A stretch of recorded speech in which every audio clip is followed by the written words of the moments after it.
So just earlier, news has revealed that the Central Bank of Saudi Arabia has not only mentioned Ripple as a partner in cross-border payments, but also noted the fact that the public blockchain protocols such as Ripple have positioned themselves to be fit for cross-border remittances. Now, this is so crucial because, as many of us already understand, the RippleNet system uses the XRP crypto coin to facilitate the on-demand liquidity portion of the payment service. Now, following this news, a lot of price predictions were unveiled by multiple analysts across the crypto Twitter and just the generalized crypto space, including one analyst citing a confirmed price of $28.65 in XRP by September 1st of 2023. And while this may seem far-fetched, a video has revealed the fact that most importantly, the digital dollar, which is a current project being built on the central bank digital currency, has officially planned to expand into cross-border remittance payment services, which is one of the key things that Ripple has been expanding to over the last little while. In fact, I'm going to go ahead and roll the video for you, but I also want to quickly mention the fact that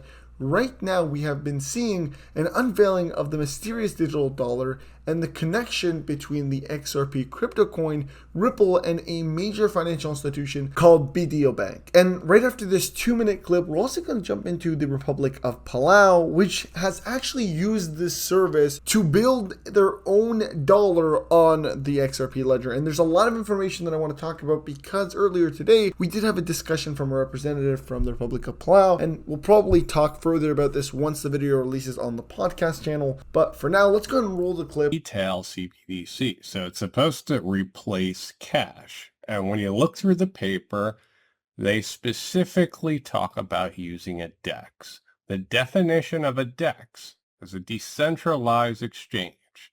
Most coins have DEXs that they build outside of their chain or on top of their chain. The XRP ledger is unique because it has a DEX that's inside the chain. It starts off with a DEX inside the chain. So if you were to clone the XRP ledger or use the XRP ledger, there's an exchange right into it. So this white paper talks about the DEX, talks about a DEX, and then the charts that they show a DEX built into the distributed ledger. So that matches everything that we're talking about. Not to mention, they go on and on about identity, digital identity in this. And this is what David Schwartz has recently been proposing. Sanctions compliance. So your listeners may not know that, like, the United States government has a list of entities that you are not allowed to do business with. And if you do, the sanctions can be, the punishment can be extremely high. And I didn't know I was doing business with them is not an excuse. It's what's called strict liability, which means if you did it, you have to figure out a way not to do it, or you can't do the thing that might create the chance that you will do it. And this is a real blocker to institutional adoption of DeFi. It's just one example, but it's for many companies. It's like, if we can't do sanctions compliance, we can't do it. It's just a hard no. Because they're facing potentially tens of millions of dollars, plus in liability, and there's nothing they can do about it. They're just not going to do it. And so those are problems that are very tangible today. And so solutions like identity and sort of creating a sort of island inside the ocean where there's compliance, these sort of steps towards compliance will help to bring institutions into the DeFi world. We keep hearing David Schwartz speak about identity, and he keeps talking about how it's coming to the XRP ledger. The Digital Dollar Project is also focused on identity. David explains an island within an ocean. So think about it. Speaking once again about the Republic of Palau, because this is something that is substantial, that really is going to get a massive inflow of market liquidity and transaction volume into the XRP ledger. And then it's the fact that the Republic of Palau has officially partnered with Ripple for a stablecoin on the XRP ledger. Now, this is not a random stablecoin. This is a pilot program that is going to be backed by the US dollar. It's a stablecoin on the XRP ledger. Looking at some of their financial statements for the Republic of Palau, I want to emphasize how much money we expect to see flowing into the XRP ledger, because really there is some substantial wealth that is going to go into the XRP ledger, specifically when we look at transaction volume of this massive country. All right, now keep in mind, we are looking at their Republic of Palau audit report report for September 30th of 2019. So we can understand that these numbers are going to be substantially larger as of 2023. Starting off, we're going to look at the total revenue and the revenues that are actually generated from the Republic of Palau. And like we've spoken about, a lot of these revenue transactions, specifically when you go ahead and accept payment for the Republic of Palau, are going to be coming from international means. That is, of course, we're not accounting for things like income tax or any tax that they take from retail.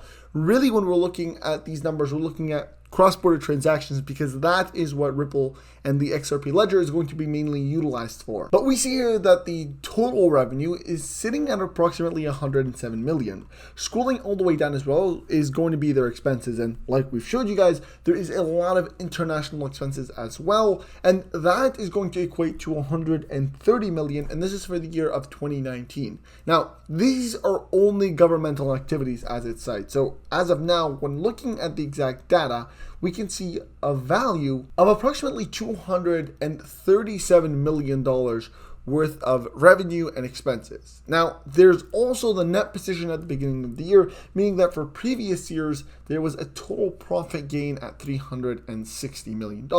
And now there is a $298 million because the country had actually lost approximately 17.9 million. Now, really, when looking at these financial statements, specifically as somebody that is very into XRP, and like most of you guys are, doing research about the XRP ledger, it is crucial to understand that even though the Republic of Palau lost money that year, it wouldn't really matter for the XRP ledger. In fact, it's probably a very good positive aspect, because that means more transactions are being completed. Whether Palau loses money as a country or makes money doesn't really impact the fact that transaction volumes on the XRP ledger as a result of this partnership officially going live is going to skyrocket. And I also want to highlight one key thing that we spoke about today when I met with a representative from the Republic of Palau.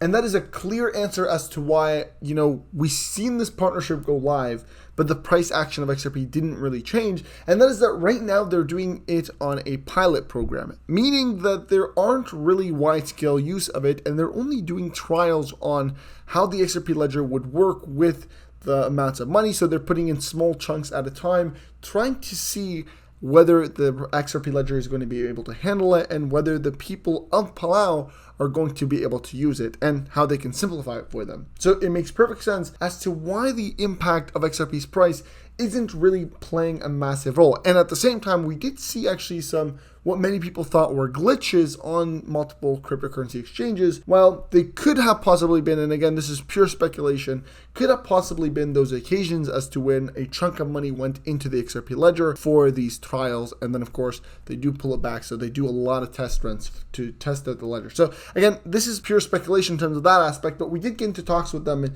and they've reiterated the fact that they are testing the XRP ledger, and they do plan to make it wide scale, meaning that we are going to see massive transaction volumes hopefully in the next couple of months. All of that being said, while this analyst confirms $28.65 in XRP, and it may be so if the Republic of Palau officially implements it wide scale and all the individuals and civilians of Palau begin to use it, I don't think that is a possibility. Specifically with the timeline that they've given, which is September 1st of 2023, which is in less than 15 days. That being said, I hope you guys did enjoy this video. I want to thank the sponsor of today's video, metalcrypto.com, where you can get your own personalized metal crypto coin, like your XRP coin with case, which comes in gold and or silver. They also have a newer style Ripple XRP coin with case. They got, the XRP caps. Really very cool products right here. So I definitely recommend you guys go ahead and check them out. They also have Bitcoin, Ethereum, Cardano, XLM, which is my second favorite cryptocurrency, and so many others. So make sure you guys do use the link in the description to get 10% off. Get yourself your Ripple XRP coin. Show your friends. And that being said, I hope you guys did enjoy this video. Hit that like button, subscribe, and share this video to your friends and family. And I'll see you next time. Peace.